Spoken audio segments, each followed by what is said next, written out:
রাশিয়ার সঙ্গে উত্তেজনা চরমে নিয়ে বিশ্বকে আরও খানিকটা অস্থির করে তোলার ব্যবস্থা সেরেই হোয়াইট হাউস ছাড়ছেন যুক্তরাষ্ট্রের প্রেসিডেন্ট জো বাইডেন। যুক্তরাষ্ট্রের তৈরি মিসাইল দিয়ে রাশিয়ার অভ্যন্তরে হামলা করতে ইউক্রেনকে অনুমতি দিয়েছেন তিনি। এমন প্রেক্ষাপটে রাশিয়াও চূড়ান্ত পদক্ষেপ নেওয়ার হুঁশিয়ারি দিয়েছে। বিস্তারিত শাওন মাহফুজের প্রতিবেদনে। রাশিয়া ইউক্রেন যুদ্ধের আগুনে শেষবারের মতো ঘি ঢাললেন বিদায়ী মার্কিন প্রেসিডেন্ট জো বাইডেন। যুদ্ধ অবসানের চেষ্টার পরিবর্তে যুক্তরাষ্ট্রের দেয়া দূরপাল্লার মিসাইল দিয়ে রাশিয়ার অভ্যন্তরে আঘাত হানতে ইউক্রেনকে অনুমতি দিলেন তিনি। রাশিয়ার হয়ে যুদ্ধ করতে ইউক্রেন সীমান্তে উত্তর কোরীয় সেনা মোতায়েনের পর বাইডেন এই সিদ্ধান্ত নিলেন।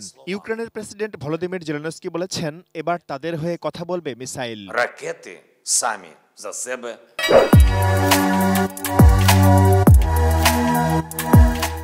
বাইডেনের সিদ্ধান্তে যুক্তরাজ্য ও পোল্যান্ড সমর্থন দিয়েছে।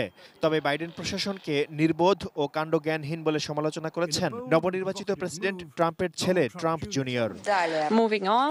স্বভাবতই মস্কো বনাম ওয়াশিংটনের উত্তেজনা এখন চরমে। পাল্টা হুঁশিয়ারি দিয়ে রুশ পররাষ্ট্র মন্ত্রণালয়ের মুখপাত্র মারিয়া জাখারোভা বলেছেন, পশ্চিমা অস্ত্র দিয়ে হামলা চালানো হলে তাতে ন্যাটো সরাসরি জড়িত বলে ধরে নেওয়া হবে। এর প্রতিক্রিয়া হবে অভাবনীয়। রুশ আইন প্রণেতা আন্দ্রেই ক্রিসাস তৃতীয় বিশ্বযুদ্ধ শুরু হবে বলে হুঁশিয়ারি দিয়েছেন। এদিকে রুশ প্রেসিডেন্ট পুতিনের সঙ্গে সাম্প্রতিক ফোনালাপের বিস্তারিত প্রকাশ করেছেন জার্মান চ্যান্সেলর ওলাফ শোলজ। ওই ফোনালাপে ইউক্রেন যুদ্ধ অবসানে তিনি আশার আলো দেখেননি বলে জানান। পুতিনকে সমঝোতায় আসার আহ্বান জানিয়ে জার্মান চ্যান্সেলর বলেছেন, তিনি আবারও রুশ প্রেসিডেন্টের সঙ্গে কথা বলবেন। সম্প্রতি ইউক্রেনের জ্বালানি অবকাঠামো লক্ষ্য করে ব্যাপক ড্রোন ও ক্ষেপণাস্ত্র হামলা করেছে রাশিয়া। এতে বিদ্যুৎ কেন্দ্র ক্ষতিগ্রস্ত হয়ে দেশটির 3টি অঞ্চল বিদ্যুৎহীন হয়ে পড়েছে।